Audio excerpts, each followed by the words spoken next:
कि स्वाध्याय भी करने का मन होता है, लेकिन शॉपिंग करने का भी।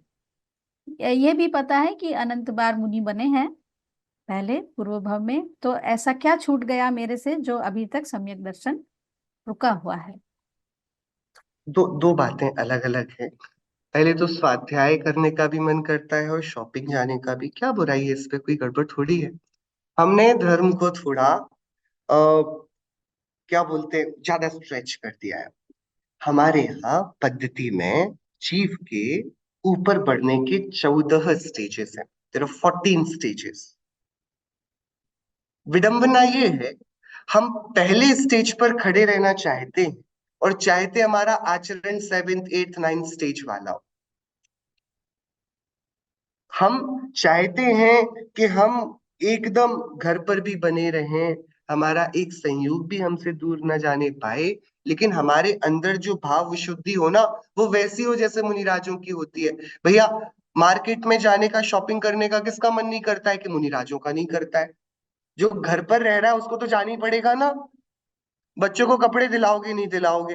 आप खुद अपने लिए कपड़ा पुराना हो गया है तो नया खरीदोगे कि नहीं खरीदोगे? कि जो गृहस्थी में रह रहा है, ये तो उसकी अनिवार्य शर्त है ना, कि उसको गृहस्थी के संसाधन जुटाने पड़ेंगे। तो ये कोई अपराध नहीं है, ये तो व्यवस्थागत बात है कि हाँ, मैंने घर पर रहना चूज किया है, तो घर पर रहना है तो ऐसे में अनमना नहीं रह सकता हूँ, मुझे जिम्मेदारी निभानी पड़ेगी। ये तो कोई बच्चे भी पैदा कर ले फिर बोले अरे बच्चों को कौन अब पालेगा, कितनी जन संसार में कितना बंधन है।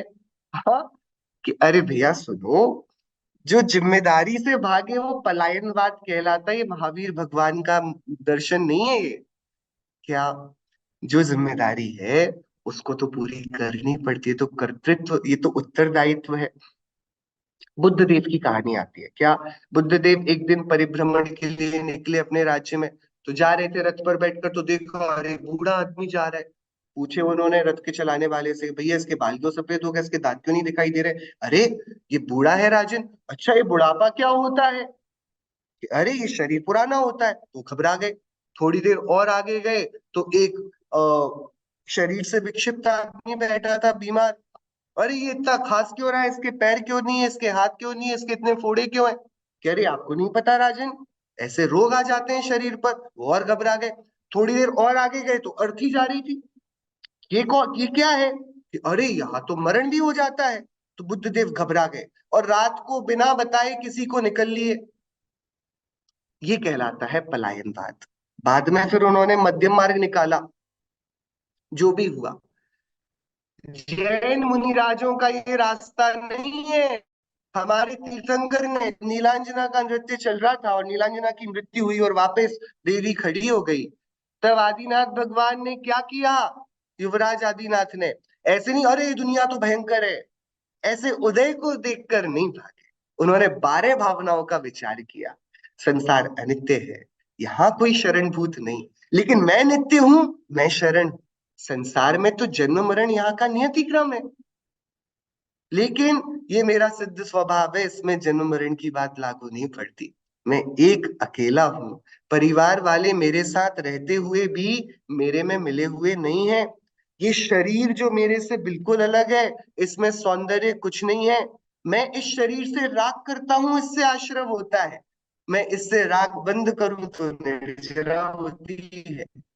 मेरे को यह बोधि मिलना बहुत दुर्लभ है, और यदि ये प्राप्त नहीं की जाए तो इस 343 घनराजू के विश्व में भटकना पड़ता है। लेकिन इस पूरे विश्व में मेरा हेतु एक धर्म ही है, जो रत्नत्रय रूप है। इतना विचार करके 12 भावनाओं को भाकर वो वैराग्य लेते हैं। बराबर। तो एक अंदर में विचार चलना और एक बाहर की परिस्थिति में होना, बहुत इसमें अंतर है। नेमिनाथ भगवान, और आता है महापुराण है ना, 24 तीर्थंकर महापुराण। तो नेमिनाथ भगवान का समकाल है महाभारत के समय में। वहां तो महाभारत का कौरव पांडवों का बड़ा युद्ध हो रहा है। उसमें नेमिनाथ भगवान भी तो उसी परिवार से है ना, पांडवों के, तो युद्ध में सम्मिलित हुए हैं। आप समझिए, तीर्थंकर का जीव है। लेकिन अब कैसी व्यवस्था रही, क्या रहा, लेकिन पुराण में आख्यान किया कि उसमें सम्मिलित। अब भरत और बाहुबली तद्भव मोक्षगामी चरम शरीरी हैं। तीर्थंकर के पुत्र हैं, जिनके बच्चे भगवान बन रहे हैं, वो दोनों भाई भाई एक दूसरे से लड़ने को तैयार हो गए। तो क्या भूल गए कि लड़ना बुरी बात है? क्या सम्यक तो मलिन हो गया कि दो अलग अलग बातें हैं? ज्ञान अलग है, चारित्र अलग है। ज्ञान जानता है क्या सही क्या गलत, और चारित्र पर राग द्वेष की छाप पड़ती है प्राप्त कषायों के उदय के अनुसार। ज्ञान बोलता है कि ये करना योग्य नहीं, स्वाध्याय में समय लगाए। चारित्र बोलता है नहीं, ये जिम्मेदारी है, इतना तो करना भी पड़ेगा। हम दोनों को मिलाना चाहते हैं। पंडित जी साहब का एक भजन है, दुविधा कब जय है या मन की, कब निज नाथ निरंजन सुमेरु, तज सेवा जन जन की, दुविधा कब जय है या मन की। सम्यक ज्ञान की भूमिका में आने का मतलब ही है कि दुविधा में जीना। ज्ञान कहता है कि मैं ये कर लूं, चारित्र बोलता है कि नहीं, मेरी सामर्थ्य नहीं है।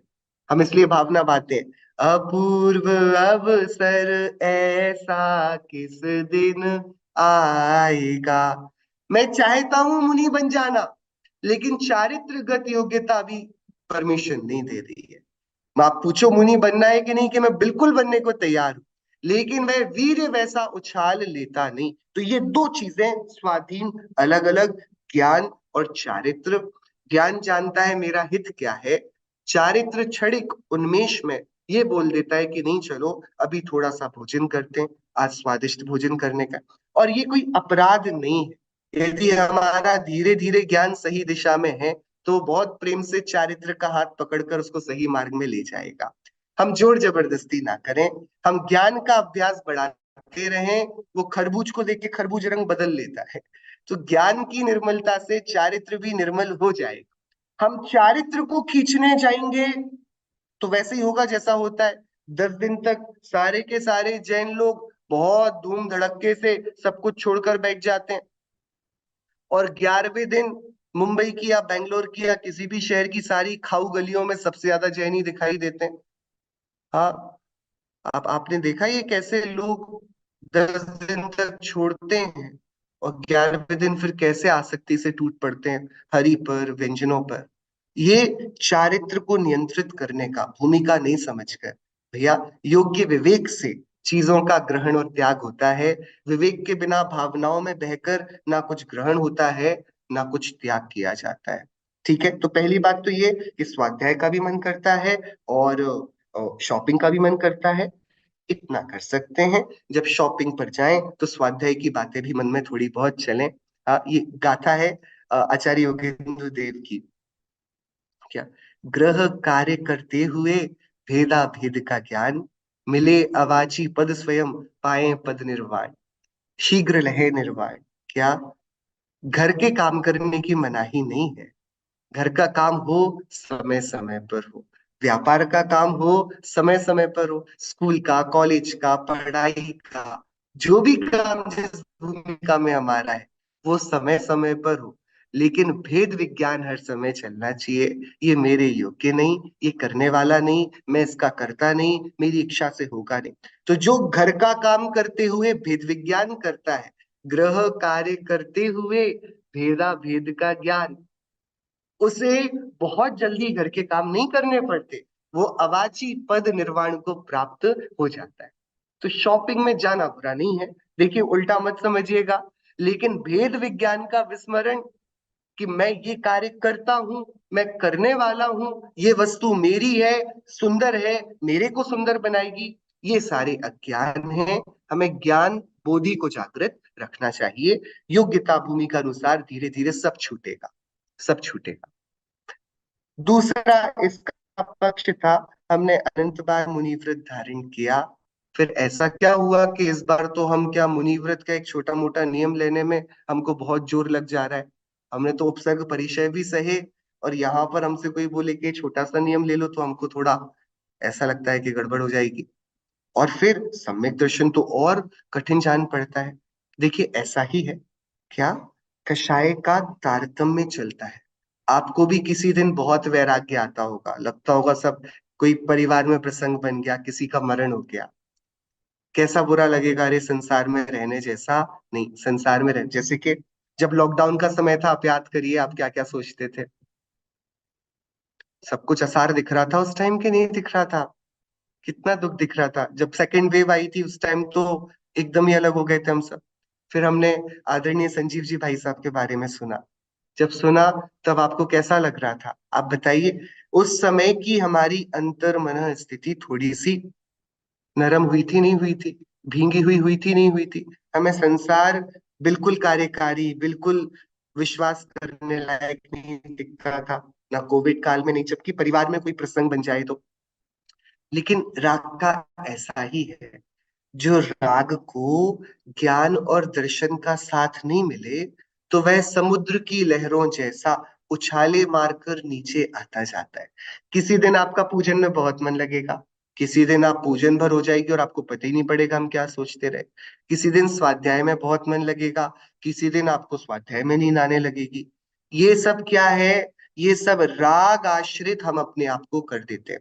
जबकि होना क्या चाहिए, इसकी जिम्मेदारी लेनी चाहिए ज्ञान को। क्योंकि आप मूड के हिसाब से करोगे ना तो आप व्यापार कर पाओगे, ना गृहस्थी चला पाओगे, मोक्ष मार्ग तो दूर की बात है। आज मन नहीं कर रहा है, दुकान नहीं जाएंगे।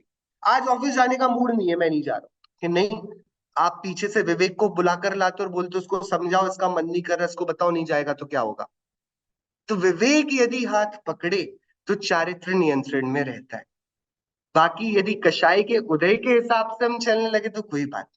तो हमने जो अनंत बार वैराग्य धारण किया, वो कषाय के आवेग में किया। हमें लगा कि हम कर लेंगे, और हमने बिना विचार किए सामर्थ्य का धारण कर लिया। तो वो, क्योंकि भावना का आवेश स्वतः आया था तो स्वतः चला गया, वो अपनी छाप नहीं छोड़ पाया। तो 10 दिन हम सब नियम लेने को तैयार हो जाते। 10 दिन आपको किसी के साथ जोर जबरदस्ती नहीं करनी पड़ती कि देखो दशलक्षण आ रहे हैं तुम नहीं करोगे। आपके घर में जो मंदिर को एक बार भी नहीं देखता ना, वो भी 10 दिन में तैयार हो जाता है तुरंत रोज मंदिर जाने को। बिल्कुल बहाने नहीं मारता है। आपने देखा ये जादू? देखा। लेकिन जैसे 10 दिन के बाद 355 दिन उसको कोई खबर नहीं पड़ती, 355 दिन पर कुछ प्रभाव नहीं छोड़ पाते, ऐसे ही एक बार का लिया गया भावनाओं में मुनि व्रत हमारे आगे के कई भवों में कुछ फल नहीं दे पाता। क्योंकि हमने विचार से थोड़ी 10 दिन कुछ धर्म किया था। हमें तो लगा था 10 दिन में कुछ जादू होने वाला है, तो कर लो, बहुत पुण्य बनता है इन दिनों पर, बहुत विशुद्धि बढ़ती है। तो ऐसे ही अतीत में हमारे साथ कितने भी उत्कृष्ट चारित्र के हमने परिणाम किए, उसके साथ सम्यक दर्शन, उसके साथ योग्य विवेक का आचरण नहीं किया, जिनवाणी के आधार से तत्व विचार नहीं किया, उस कारण उसका आज हमारे जीवन में संस्कार पड़ता दिखाई नहीं देता है। संस्कार कब पड़ेगा? जब हम विचार से विवेक से समझेंगे। आप जो विवेक से समझते हो उस पर भावनाएं फिर काम नहीं करती। करना है तो करना है। आपको मैं कितना फुसलाकर बोलूं मांस खाना चाहिए, आप में से कौन कौन तैयार हो जाएगा? हाँ। लेकिन मैं आपको सिखाऊं थोड़ा प्रेम से कि देखो, रात में शरबत पीने से तो कोई बुराई नहीं है, चाय कॉफी तो चलती है रात को। तो हम सब एकदम तैयार हो जाएंगे, हम तो फिर मिल्क शेक तक आ जाएंगे तुरंत। हाँ। कि जिसके संबंध में हमने विचार से नहीं विचारा है, उसमें हमें कोई भी डिगा सकता है कि चलो रात में ये तो चल जाएगा। लेकिन जिस पर हमने विचार से जाना है कि नहीं, किसी और को मारकर मेरा पेट कैसे भरेगा, आप कोई कितनी ही मीठी बातें करे, हम सब तैयार नहीं होंगे मांस भक्षण के लिए। तो जो विवेक से समझा जाता है, भावनाओं में बहकर नहीं, उसकी बात अलग होती है। अनंत बार हमने अच्छा किया लेकिन बिना समझे किया। अब हम एक बार अच्छा करेंगे, थोड़ा करेंगे, लेकिन पूरा समझकर करेंगे, तो हम उसके संस्कार की छाप अपने भविष्य पर अवश्य पाएंगे। एक आखिरी बस उसमें प्राकृत का मंत्र देकर पूरा करूंगा। आचार्य कुंद कुंद देव की गाथा है। जम सक्कई तम की रही। शॉपिंग में जाने का मन करता है, थोड़ा बहुत वार्तालाप करने का, घूमने का, हिल स्टेशन जाने का मन करता है, कोई बात नहीं, घबराने की बात नहीं है। जम सक्कई तम की रही। जो शक्य हो, वहां जहां जाओगे वहां पर मंदिर भी जाओगे ना एक बार, जैन मंदिर, वहां जाओगे तो रास्ते में एक बार मेरी भावना इत्यादि पढ़ोगे। वहां जाओगे तो जो हमने सोचा समझा है 12 भावनाओं के बारे में, वो थोड़ा विचार करोगे। यदि जितना शक्य है। किसका मार्ग है आपको पता है? हमारी महावीर भगवान की पास्ट से हम कहानी शुरू करते हैं जब हम आगम पढ़ते हैं कि एक भील था, शिकारी, जंगल में शिकार करता था। एक दिन उस जंगल में मुनिराज आए। मुनिराज को देखा और उनके चरणों में पड़ गया, भगवान मेरा जीवन सुधार दो, अच्छा बनाओ। मुनिराज ने बोला कोई कठिन बात नहीं, मांस छोड़ दो, शिकार छोड़ दो। हाथ जोड़ लिए, भगवान ये तो मेरा कार्य है और कुछ कार्य समाज मुझे करने नहीं देगा, ये नहीं हो पाएगा। चलो कोई बात नहीं, तुम नहीं छोड़ पाते हो, क्या छोड़ दो? कौवे का। एक कौवे को तो नहीं मारते कभी, कौवे को तो नहीं खाते कभी, नहीं नहीं उसको तो छूते भी नहीं, कोई बात नहीं, जो नहीं करते हो उसको ही छोड़ दो। तो देखो, उसने एक नियम लिया और आज भी हमारे आराध्य 24वें तीर्थंकर शासन नायक महावीर भगवान है। आप बताओ, मुनिराजों का हृदय कितना विशाल है। जो मांस नहीं छोड़ पा रहा उसको उलाहना, अरे जा तेरा कुछ नहीं हो सकता, फिर तू मांस नहीं छोड़ सकता तो क्या? क्या प्रेम का सम, कोई बात नहीं पुत्र, तूने अपने हित की विचारी, यही बड़ी बात। तेरे ये विचार आया मेरा जीवन सुंदर बने, यही सौभाग्य की बात। तू जा, ये तो छोड़ सकता है, चल ये कर। जम सकई तम की रही, जो शक्य हो वह कर, लेकिन जो शक्य हो वह भी ना करे तो अपराधी है। जितना कर पाए उतना भी ना करे, वह तो दंड का भागी है, उसका दुर्दैव निकट है। लेकिन जिसकी शक्यता नहीं, उसको करने को हम जाएंगे तो फिर गड़बड़ हो जाएगी। देखो, जैन दर्शन एक इकलौता दर्शन है। बाकी सारे दर्शन तो कहते हैं हमें दान देना चाहिए। जैन दर्शन दो बातें कहता है, हमें दान देना भी चाहिए और हमें शक्ति से अधिक दान नहीं देना चाहिए। किसी धर्म में दान देने की सीमा निर्धारित नहीं करी, जैन धर्म में दान की सीमा निर्धारित करी। शक्ति से बाहर करोगे तो वो दान पुण्य का नहीं, पाप का कारण हो जाता है। क्योंकि आपने दे तो दिया समाज के भय से, अरे सब हजार हजार बोल रहे हैं, मैं 101 रुपए का कैसे अपना नाम लिखाऊं और मेरे पास तो उतना ही है, मैंने भी 1000 बोल दिया। अब मैं चिंता में डूब गया, 1000 रुपए लाऊंगा कहाँ से, घर पर क्या बोलूंगा? तो जहां परिणामों में विशुद्धता होनी थी वहां तो संक्लेश हो गया। तो शक्ति से बढ़कर जो कुछ भी किया जाएगा वो अपराध होगा, शक्ति से कम किया जाए वो तो अपराध है ही। इस कारण से भूमिका का विचार करके जीवन में एक विशुद्ध तत्व ज्ञान समझने जैसा है, और उसकी दृढ़ता ही जीवन को सुंदरता से भरेगी। ऐसा विचार करके हमको अपना जीवन बुनना चाहिए। ज्यादा खींचातानी आंतरिक नहीं करनी चाहिए, जितना सहजता से हो करें और बाकी की भावना भाए।